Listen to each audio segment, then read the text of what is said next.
It was a quiet evening. A woman sat alone in her home, eating fruit, when the sharp ring of the doorbell shattered the silence. She walked to the door and found a stranger standing there, holding a neatly wrapped gift box. "Who are you?" she asked cautiously. "And what's in the box?" The man lowered his eyes and spoke softly. "It's a gift, sent for you." The woman frowned. "Why should I accept this from someone I don't even know?" His voice trembled. "My son is in the hospital. I have no money for his treatment. If you take this parcel from me, I'll be paid. Please, it's the only way I can save him." Her heart softened.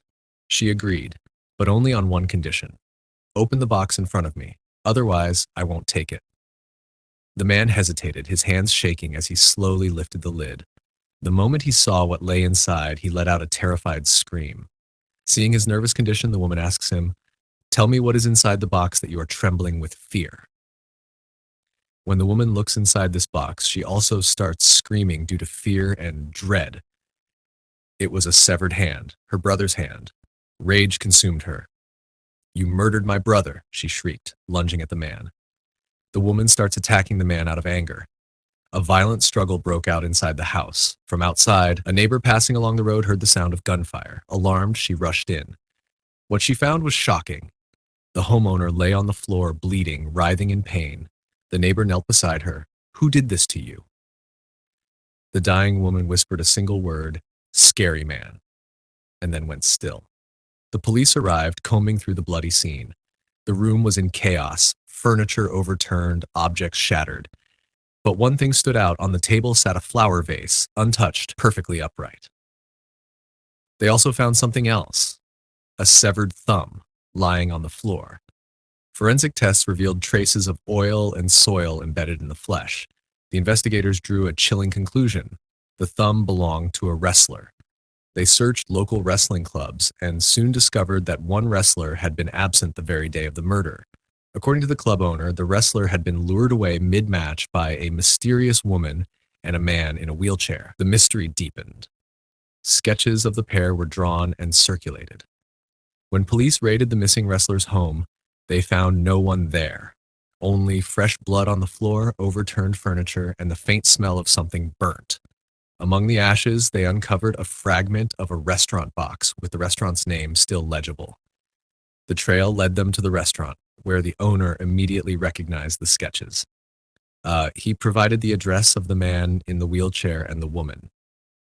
At that address, the police found the parcel delivery man, the same man who had brought the severed hand to the victim. He was hiding in the bushes, terrified. He confessed everything. "Yes, I delivered the parcel. But after the woman was killed, I came here to the people who had given it to me. I thought they'd explain everything. But when I arrived, they weren't here. Someone attacked me from behind. When I turned, it was him, the scary man, and he was holding that same parcel." The officers were stunned. "The same parcel? The same scary man? Tell us everything," they demanded, and he did. His son was gravely ill. Desperate, he had agreed to deliver a parcel in exchange for money. A man in a wheelchair and a woman gave him the job. But when he delivered it, the woman who received it recognized the severed hand inside. It was her brother's. She attacked him. Then, out of nowhere, the scary man appeared, demanding the hand.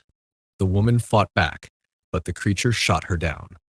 Terrified, the delivery man snatched the parcel and fled. Seeking answers, he returned to the house of the man in the wheelchair and the woman who had first given him the package. But before he could even knock, he was struck from behind.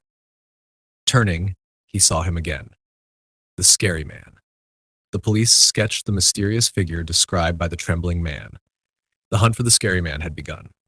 The police, working from the delivery man's description, drew a sketch of the mysterious, scary man and launched an intensive manhunt. But far from their eyes, in a desolate and shadowy place, a woman arrived carrying the gift box. She opened it and drew out the severed hand. Before she could move further, a figure emerged from the darkness. The hand belonged to him, her boyfriend. His face twisted with rage. "You betrayed me," he growled. "That's my hand. Give it back. You thought you could steal my money behind my back?" The woman didn't flinch. She raised a pistol, the barrel aimed at his chest. "Don't come closer, or I'll kill you too. The money is mine. I planned everything. Every single detail was my doing." The man, seething, stepped back, powerless, he watched as she pressed the severed hand against a hidden locker's scanner. With a metallic click, the locker creaked open. But when their eyes fell inside, both froze. Empty. Completely empty. Impossible, the woman whispered, her voice trembling. Someone has already taken it. Before they could process the shock, sirens blared. Police vehicles surrounded the site and armed officers stormed in. Both the woman and her wounded boyfriend were seized on the spot. An officer stepped forward. "We know who you really are," he said coldly to the woman. "You are the scary man, and you killed that." Just then, the investigation team received a call over the radio. A voice reported urgently, "The disabled man and his female accomplice have been captured at the airport. They were trying to flee the country. The stolen locker money has been recovered from them." The officers exchanged grim looks. Pieces of the puzzle were falling into place, but one piece was still missing.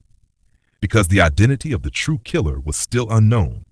In the interrogation room, under the harsh glare of a single light, the arrested group broke down. They admitted their crimes. "Yes, we tricked people. We swindled them, stole their money. That's how we built our empire." The officer slammed a file shut. "Then tell us, who among you killed the woman?" But silence hung heavy in the air. No one spoke. Finally, the lead investigator turned his gaze toward the trembling delivery boy. "It was you." The boy's eyes widened in disbelief. No, it can't be me." The officer leaned in. During the murder, the room was torn apart. Everything on the table was knocked over, except one thing, a flower vase, perfectly upright. We knew the killer had grabbed it as a weapon, then panicked and placed it back instead of letting it fall. He paused, letting the weight of the evidence sink in.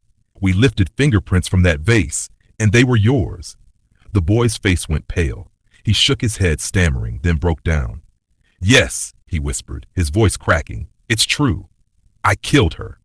The room went silent. Only the sound of the recorder clicking echoed against the walls. The case seemed closed. But somewhere in the shadows, the real Rakshas might still be waiting. Because the story wasn't over yet.